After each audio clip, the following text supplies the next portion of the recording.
Le Premier ministre Daniel Cablon-Duncan est à Londres en Angleterre pour prendre part à un important forum économique dénommé United Kingdom Côte d'Ivoire Trade and Investments Forum 2013. Le chef du gouvernement ivoirien a bien voulu se prononcer sur cet important forum économique. Depuis 2008, la vie est célébrée tous les 30 octobre en Afrique, une célébration née en Côte d'Ivoire qui prend de plus en plus d'envergure dans plusieurs pays africains pour une meilleure espérance de vie.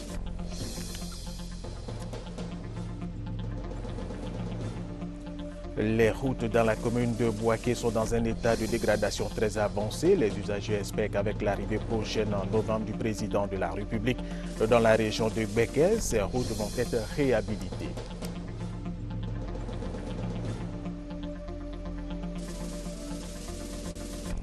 Et puis l'affaire d'espionnage de la National Security Agency des renseignements américains, les auditions des responsables révèlent une collaboration européenne.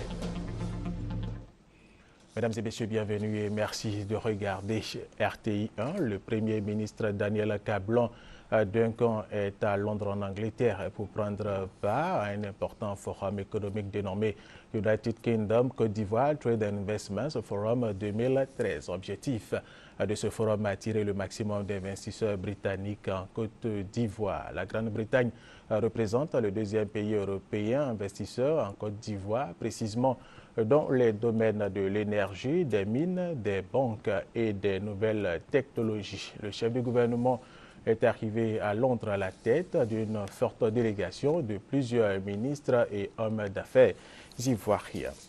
Daniel Cablon-Duncan a bien voulu se prononcer sur cet important forum économique dénommé United Kingdom Côte d'Ivoire Trade and Investments Forum 2013. Nous l'écoutons.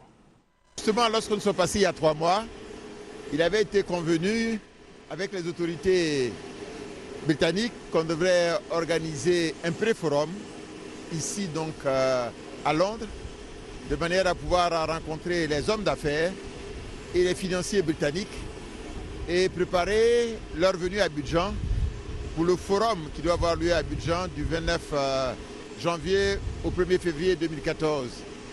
Et il y avait un intérêt vraiment important, disons que des hommes d'affaires du Royaume-Uni, de développer leurs relations avec la Côte d'Ivoire. Vous savez que le ministre Mark Simon était déjà venu à Abidjan pour l'inauguration de la centrale thermique Agreco. Et il avait donc promis d'intensifier les relations entre la Côte d'Ivoire et le Royaume-Uni. Donc nous sommes là pour ça. Je crois qu'on a un bon programme et nous allons voir comment ça va se passer. Il s'est tenu hier à l'hôtel Ivoire la retraite de haut niveau de l'Union africaine sur la promotion de la paix, de la sécurité et de la stabilité en Afrique. Au menu de cette réunion, la question des 50 années de gestion des conflits en Afrique par l'Organisation de l'Unité africaine et aujourd'hui l'Union africaine. Michel Digré. En 50 années d'existence, les instances dirigeantes de l'Organisation de l'Unité africaine puis de l'Union africaine ont déployé des efforts importants afin de remédier aux conflits sur le continent, réputé pour ses crises violentes et complexes. Nous demeurons encore le continent qui compte le plus grand nombre de conflits et de crises dans le monde. Je distinguerai ici 3 catégories de situations. D'abord, les situations marquées par une impasse persistante depuis plusieurs années, voire des décennies, tel est le cas des différends sur le Sahara occidental et des relations entre l'Éthiopie et l'Érythrée. Ensuite, des situations de crise en cours pour lesquelles les efforts de rétablissement et quelquefois d'imposition de la paix doivent être intensifiés. Enfin, nous sommes confrontés au défi de la consolidation de la paix dans les pays qui ont su tourner la page de la guerre et de la violence, qu'il s'agisse du Mali, du Burundi ou le processus de normalisation des relations entre le Soudan et le Soudan du Sud. La retraite du Jubilé d'Or offre une opportunité à l'organisation continentale de tirer les enseignements des approches antérieures de gestion des conflits pour assurer un rétablissement durable de la paix en Afrique. Et l'une des approches qui semble faire tache d'huile, c'est la recherche des solutions africaines aux problèmes africains. Le dossier malien a fait l'objet d'une diplomatie active au niveau de la CEDEAO pour faire passer ce dossier d'un dossier d'abord national malien, un dossier sous-régional CEDEAO et ensuite un dossier mondial, et qui a permis donc la résolution donc, de ce dossier avec bien sûr les élections présidentielles, avec IBK, donc qui est devenu le président de la République. Effectivement, c'est important que les Africains prennent en charge ces dossiers et travaillent dans ce sens. La retraite de haut niveau de l'Union africaine sur la promotion de la paix, de la sécurité et de la stabilité réunit les envoyés et médiateurs internationaux travaillant sur l'Afrique. Cette plateforme de réflexion a été initiée en 2010. Autre sujet, la Banque centrale des États de l'Afrique de l'Ouest, BCEAO, organise ce mercredi la cérémonie de lancement de l'édition 2014 du prix Abdoulaye Fatiga pour la recherche économique. La cérémonie se tient au siège de la BCEAO à Dakar, au Sénégal. Elle est présidée par le gouverneur de la banque, Tiemoko Meïle Kone. Le prix Abdoulaye Fatiga pour la recherche économique est décerné par la BCEAO qui honore de cette manière son premier gouverneur décédé le 11 octobre 1988 après 14 ans au service de l'institution. Autre information, le président de la Cour suprême, Kone Mamadou, a présenté hier mardi son institution au président de l'Assemblée nationale, Guillaume Soro. Guillaume Soro s'est fait expliquer le fonctionnement de la Cour suprême. Léon Broukwame. Le président de l'Assemblée nationale dans les locaux de la Cour suprême, Guillaume Soro, passe en revue le cabinet du président de l'institution, du bureau de ce dernier à ceux de ses proches collaborateurs, en passant par la salle des audiences. Objectif, s'imprégner des réalités de la Cour suprême. Un fonctionnement que le garant du pouvoir judiciaire explique sans ambages parce que connaissant mieux les difficultés de son institution. Nous n'avons pas un siège où tous les services sont réunis. Tous mes autres services sont au plateau. Et quand la chambre judiciaire, par exemple, doit prendre une audience, ils partent du plateau avec les dossiers pour venir se réunir dans cette salle d'audience que vous venez de visiter. Alors, il y a beaucoup de risques sur la route. Si, par exemple, quelqu'un qui vient avec ses dossiers est victime d'un braquage, le braqueur peut partir avec tous les dossiers. Je suis d'autant plus content d'être ici. Vous savez bien que le troisième pouvoir dans notre système, c'est le pouvoir judiciaire. Donc il était important que nous venions ici. Nous avons eu des échanges enrichissants avec le président de la Cour suprême. Et je repars enrichi, mûri des enseignements que j'ai reçus ici. Cette visite de Guillaume Soro constitue la première du genre qu'un président d'institution rend à la Cour suprême depuis sa création en 1961. Elle ouvre la série des visites du président de l'Assemblée nationale pour comprendre le fonctionnement des autres institutions de la République. Le ministre de l'Enseignement supérieur et de la Recherche scientifique a signé des conventions de partenariat avec des structures françaises. Ce sont l'Agence Campus France, l'Agence Interétablissement de Recherche pour le Développement et l'Agence universitaire de la francophonie. Objectif, moderniser le système d'enseignement des universités et des grandes écoles de Côte d'Ivoire. Guy-Roger Guesson et Patricia Omou-Etia. Signature de convention entre le ministère de l'Enseignement supérieur et de la Recherche scientifique, l'Agence Campus France, l'Agence Interétablissement de Recherche pour le Développement et l'Agence universitaire de la francophonie. Des partenariats qui visent la modernisation et la réforme des universités et des grandes écoles ivoiriennes, puis le renforcement de capacités de recherche et des ressources humaines. Un appui dont bénéficie le ministère de l'Enseignement supérieur et de la Recherche scientifique dans le cadre du contrat de désendettement et de développement signé entre la Côte d'Ivoire et la République française. Le C2D est une réelle opportunité dans ce contexte très particulier de reconstruction de votre système d'enseignement supérieur et de recherche que nous nous devions de saisir. La pertinence du choix des points d'application des financements pour ce premier exercice traduit, Monsieur le Ministre, votre volonté d'en faire un véritable levier permettant d'impulser le développement de votre système d'enseignement supérieur et de recherche. Ces conventions vont contribuer à créer un environnement propice à la mise en place effective du système académique licence, master, doctorat, LMD. Notre pays s'est résolument engagé dans une logique permettant d'entreprendre des réformes pour rehausser la qualité de l'éducation et de la formation à travers des changements de contenu et des méthodes pédagogiques. C'est l'esprit même de la réforme académique licence, master, doctorat, j'ai dit LMD, en cours d'implantation dans tous nos établissements d'enseignement supérieur. La durée de mise en œuvre du partenariat est de 36 mois et va coûter environ 6 milliards de francs CFA. Après 4 ans d'attente, les ex-barons de la filière Café Cacao devraient finalement connaître leur sort ce mercredi, mais leur procès a été reporté à la semaine prochaine. Rappelons que les ex-barons de la filière Café Cacao sont poursuivis pour détournement de fonds, abus de confiance et escroquerie. Le troisième grand titre de cette édition est parlons des routes dans la commune de Boaké qui sont dans un état de dégradation très avancé. L'amélioration de ces infrastructures routières constitue une préoccupation pour les usagers. Il place donc un espoir dans la visite du président de la République Alassane Ouattara dans la région du Gbeke et du Bélier à partir du 25 novembre prochain. Charles Tatou.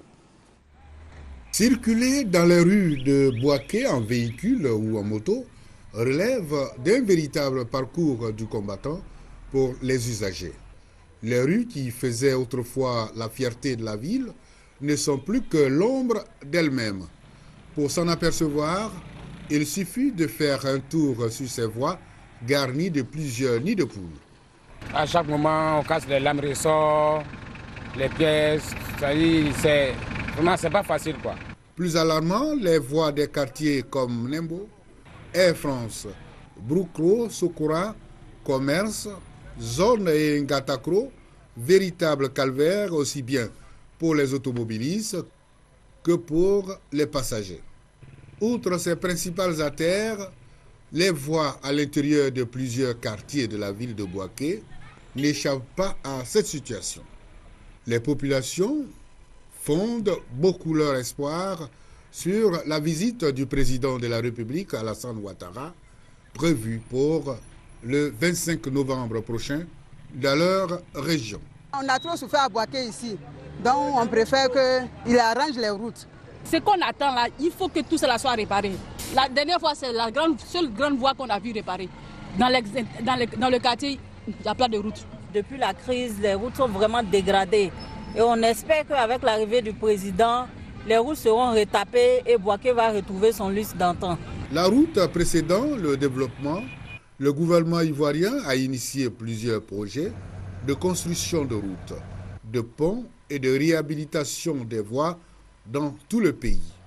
Nul doute, les plus de 20 km de bitumage annoncés pour Boaké viendront soulager les populations.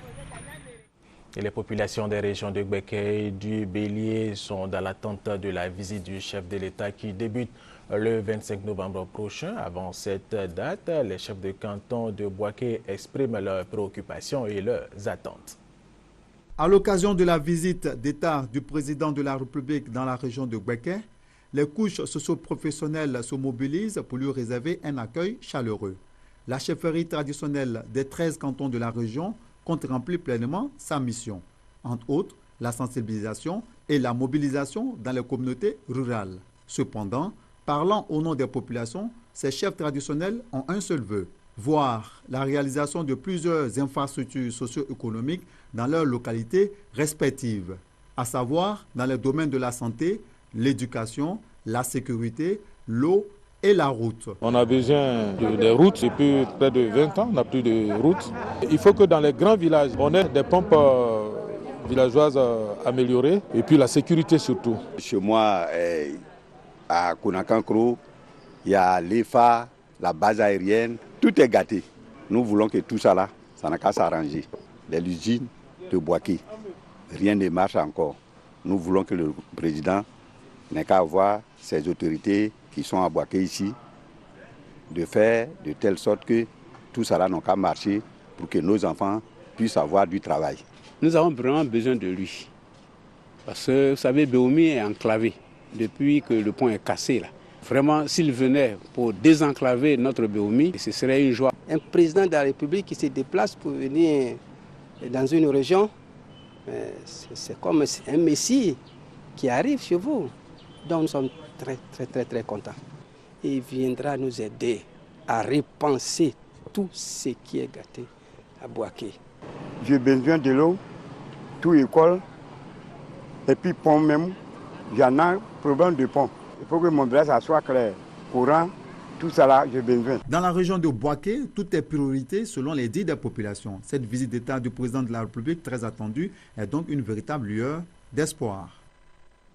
Hier, dans l'émission Le débat de la RT, Lassina Fofana a reçu le directeur du commerce intérieur, Souleymane Bakayoko. Le débat a porté sur l'interdiction des sachets plastiques en Côte d'Ivoire. Souleymane Bakayoko a expliqué les objectifs visés à travers l'interdiction de l'utilisation des sachets plastiques. Nous vous proposons un extrait de cette émission. Regardez. C'est un décret qui vise essentiellement à promouvoir l'utilisation de l'emballage biodégradable. C'est un décret qui vise à faire la promotion, n'est-ce pas, d'un environnement, j'allais dire, assaini, sain, en lutter contre la pollution de l'environnement. Je dis, et je le répète, toutes les solutions possibles, il n'est pas encore tard de pouvoir les mettre en œuvre. Si cette décision est difficile d'application, des mesures seront prises. Et puis, sachez que le footballeur ivoirien Yaya Touré a été fait ambassadeur des Nations Unies pour l'environnement à Nairobi.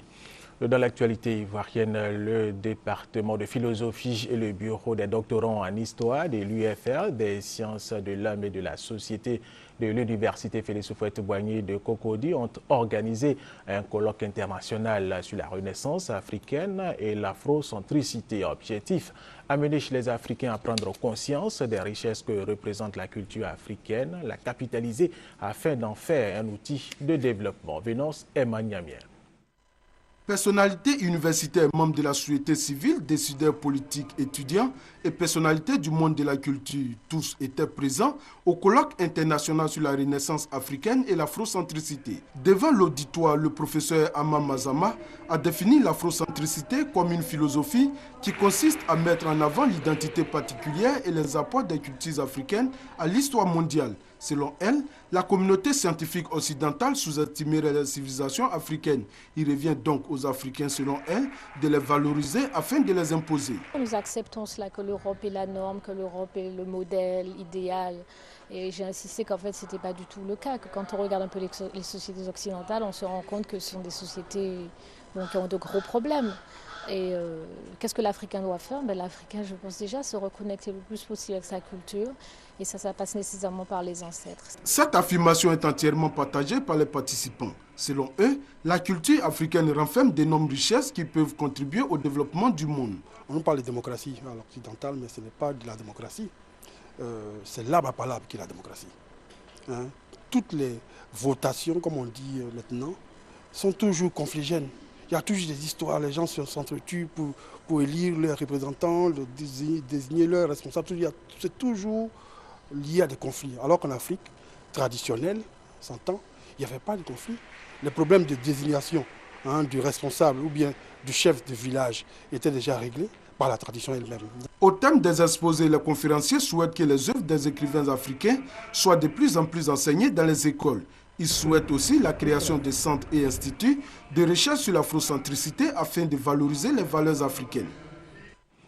Deuxième grand titre de cette édition, depuis 2008, la vie est célébrée en Afrique, une célébration née en Côte d'Ivoire qui prend de plus en plus d'envergure dans plusieurs pays du continent. À cette occasion, notre reporter Franck Kouadio a rencontré une organisation non gouvernementale dont l'ambition est de célébrer la vie à travers des actions pour une meilleure espérance de vie. Mouapé, un village du sud de la Côte d'Ivoire. Sur la place publique, des populations instruites sur les bonnes pratiques alimentaires pour une meilleure espérance de vie. Un aspect de l'activité de l'Institut Pierre Delbé qui s'est donné pour mission d'éduquer à une meilleure hygiène de vie.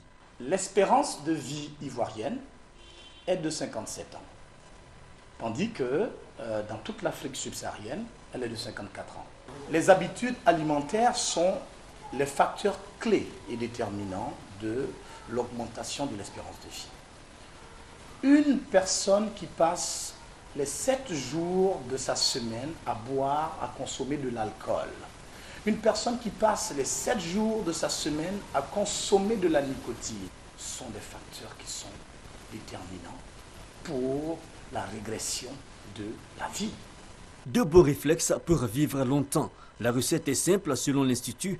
Il faut une alimentation riche en enzymes, beaucoup de fruits et des légumes. La Côte d'Ivoire a la chance de regorger de plein d'enzymes. Ce sont les bananes, ce sont les légumes, ce sont les fruits. Nous en avons à profusion en Côte d'Ivoire. Il faut juste apprendre aux gens les techniques alimentaires qui sont susceptibles de les aider à accroître leur espérance de vie. Bien s'alimenter mais aussi vivre sainement, c'est en outre l'objet du combat de l'ONG ivoirienne Les Amis de la Vie à l'origine de la célébration de la Journée de la Vie depuis 2008. La Journée de la Vie, pas une trouvaille donc des Nations Unies, mais elle prend de l'envergure.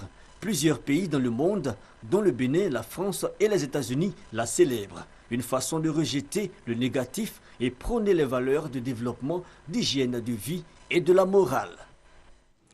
Dans le cadre de la mise en œuvre de son programme intitulé « Lutte contre l'impunité et éducation aux droits humains » à travers la vulgarisation du statut de Rome portant création de la Cour pénale internationale, la Coalition ivoirienne pour la Cour pénale internationale a organisé un séminaire de renforcement des capacités à l'endroit des militaires, gendarmes et policiers. Objectif, lutter contre l'impunité par la vulgarisation du statut de Rome. Abou Sanogo. 30 éléments issus des forces républicaines de Côte d'Ivoire, de la gendarmerie et de la police nationale renforcent leurs capacités sur les droits de l'homme et sur le statut de Rome portant création de la Cour pénale internationale. Il s'agit pour la coalition ivoirienne pour la Cour pénale internationale de leur inculquer une culture des droits humains, de paix et de non-violence, ce qui les aidera dans l'exercice de leurs fonctions. Cette cible est accusée à tort ou à raison d'être les grands violateurs des droits humains. Lorsque ces personnes-là seront formées, elles serviront de relais pour former au niveau de leur structure de base. Et donc cela absolument va agir sur le comportement de tous les jours de ces différentes personnes-là. Et qui dit culture de lutte contre l'impunité, culture des droits de l'homme, cela suppose que la population sera beaucoup plus en sécurité. Les différentes composantes des forces de défense et de sécurité nationale formées vont s'approprier le programme afin de veiller au respect des droits de l'homme dans leur environnement respectif. Comme ce sont les 3 corps qui sont présents, ce qui est important, c'est qu'à travers ceux qui ont été formés, il puisse y avoir aussi un message qui passe à tous les niveaux jusqu'aux hommes de troupes, mais qu'il y ait effectivement une préoccupation particulière par rapport au respect des droits des citoyens de Côte d'Ivoire. Notons que l'objectif de ces séminaires est de contribuer à l'instauration d'un état de droit en Côte d'Ivoire. La paix se consolide de plus en plus dans les villages de Gagnoa. Le sous-préfet central de la localité, Trabikoué, a convié la population à une journée dite journée de l'entente et de la bonne cohabitation à Zabia. 2 conférences ont été dites à cette occasion. Noël Gagno. Jeunesse, vecteur de paix et de cohésion sociale au sein de la communauté villageoise, foncier rural et paix, 2 conférences pour un cadre d'Aopa, village de la sous-préfecture de Gagnoa, situé à environ 18 km du chef-lieu de sous-préfecture. Daopa a concentré pour la circonstance baptisée Journée, Entente et Bonne Cohabitation. Les populations autochtones, allogènes, allochtones, jeunes, moins jeunes. Cette initiative est l'œuvre du sous-préfet central de Gagnoa, Trabikoué Jean Brice. Il a convié le secrétaire général de la préfecture, le procureur de la République, le président du tribunal pour expliquer aux uns et aux autres la place de la jeunesse et de la bonne exploitation de la loi foncière avec au bout du compte une bonne cohabitation, donc préserver la paix sociale dans la communauté villageoise. Les échanges entre populations et conférenciers ont permis de dissiper les malentendus, lever les équivoques, aplanir les incompréhensions. Les partis, communautés villageoises, autochtones du Zabia et singulièrement des Daopa, allochtones, allogènes, ont pris l'engagement d'œuvrer pour l'entente et la bonne cohabitation, source de paix dans les villages du Zabia. Cette rencontre a été parrainée par Koudou Kessi Amboise, fils de la région, par ailleurs opérateur économique. Le Zabia compte 16 villages et plus d'une trentaine de campements. Les villages sont répartis sur 2 axes. L'un, Gagnoa-Oumé, compte 10 villages et l'autre, Gagnoa-Lakota, 6 villages. Les 4 otages français enlevés en septembre 2010 à Tessalito au Niger sont libres. Pierre Legrand, Marc Ferré, Daniel Lahib et Thierry Dolé étaient détenus par Al-Qaïda au Maghreb islamique depuis 3 ans. Ces otages sont arrivés ce matin à Paris, en France. En République démocratique du Congo, l'Organisation des Nations Unies appelle à des négociations après la débâcle du M23. À la une de la presse congolaise ce matin, la spectaculaire offensive des troupes gouvernementales dans l'est du pays. En 4 jours seulement, l'armée appuyée par les forces de l'ONU a reconquis les bastions des rebelles du M23, occupés depuis plus d'1 an. Une reconquête éclair qui s'explique par plusieurs raisons. L'administration Obama a exigé du Rwanda de ne plus soutenir le M23. Ça, c'est important, un facteur important. Les gouvernements aujourd'hui commencent à payer la solde. La solde commence à arriver en entièreté auprès des militaires au front. Et à ce moment-là, les militaires sont requinqués, le moral au zénith. Les résultats ne pouvaient que suivre. Chassés de leur fief, les rebelles se sont repliés dans les collines de Bunagana, à la frontière ougandaise. Et face au risque de contre-offensive, le Conseil de sécurité des Nations Unies s'est réuni en urgence. Seule issue possible pour éviter une escalade de violence, la reprise des négociations de paix suspendues depuis 3 semaines. Nous espérons que le mouvement rebelle a bien été châtié et que les négociations vont reprendre. Du côté du gouvernement, le ministre de la Défense a dit que Kinshasa était prêt à négocier. Une affirmation pour le moment non confirmée par Kinshasa. Mais pour certains représentants politiques congolais, pas question de négocier avec la rébellion. Le M23 a été déclaré par la communauté internationale comme étant une force négative. Alors comment la même communauté internationale va demander encore au gouvernement de la République démocratique du Congo d'aller négocier avec une force négative? C'est comme si vous demandez aux États-Unis d'aller négocier avec Al-Qaïda. Signe du recul massif des rebelles, des centaines d'habitants qui avaient fui les combats ont repris la route pour rentrer chez eux. Quelques informations brèves dans le monde pour terminer cette édition et commençons par les États-Unis d'Amérique avec l'affaire d'espionnage de la National Security Agency, les renseignements américains. Regardez. La grogne ne retombe pas après les révélations sur l'espionnage américain. Les parlementaires européens sont en visite à la Maison-Blanche pour demander des explications sur les agissements de la NSA. En première ligne, Barack Obama s'est exprimé à ce sujet dans les médias américains, mais il refuse de dire s'il avait connaissance ou non de ces écoutes. Il admet néanmoins que le rôle de la NSA doit être mieux encadré. Nous avons vu les capacités de la NSA se développer et s'étendre, et c'est pourquoi j'ai demandé que l'on s'assure que ces moyens d'investigation ne soient pas dévoyés hors de nos frontières. La Maison-Blanche annonce que des précisions seront fournies d'ici la fin de l'année, une fois terminé un audit complet de la NSA. Manifestation en Israël contre la décision du Premier ministre Benjamin Netanyahou de libérer 26 prisonniers palestiniens. Des prisonniers en détention depuis 1993, certains sont impliqués dans des attentats. La démarche s'inscrit dans un nouveau processus de dialogue entre Israël et la Palestine. Cette décision est très contestée même à l'intérieur du gouvernement. Certaines familles d'Israéliens tués dans des attentats ont annoncé vouloir faire appel de cette mesure. Scène de pillage et d'émeutes au Brésil. Des manifestants ont brûlé lundi soir 2 camions et un autobus sur une route de São Paulo. Après plusieurs jours de manifestations étudiantes, c'est la mort d'un adolescent tué dimanche par un policier qui a mis le feu aux poudres. Ce dernier évoque un tir accidentel lors d'une intervention de routine. Les revendications sociales sont de plus en plus pressantes au Brésil. Des groupes organisés de casseurs très violents viennent souvent s'y mêler. C'est un grand jour, même pour lui. Sultan Kösen, l'homme le plus grand du monde, s'est marié dans son village natal du sud-est de la Turquie. Sa compagne, d'origine syrienne, mesure 1,75 m, mais elle est bien loin de pouvoir atteindre les 2,51 m de son mari. Une taille spectaculaire qui lui vaut de devoir marcher avec des béquilles et qui résulte d'une tumeur perturbant son hormone de croissance. opéré aux États-Unis l'année dernière, ses jours ne sont plus en danger. À 30 ans, sa croissance semble enfin terminée. Et c'est la fin de cette édition. Merci de l'avoir suivie. Vous pouvez la retrouver sur le site de la RTI, www.rti.ci.